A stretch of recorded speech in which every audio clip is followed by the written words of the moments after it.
under the Pangilinan law, hindi ka makulong.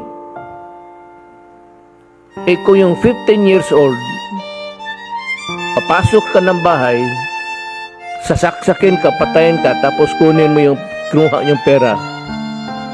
Pagdating doon sa stasyon, sabihin ng pulis, report ng recorded, go where you want.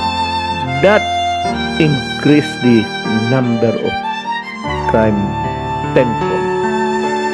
Sabi ko, napakagago naman.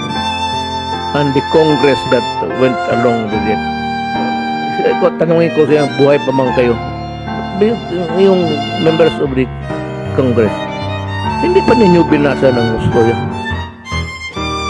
Kaya doon nagsimula ang pulis na magsabi, minor yan, huwag yan. Hindi yan. Kaya lumalaban.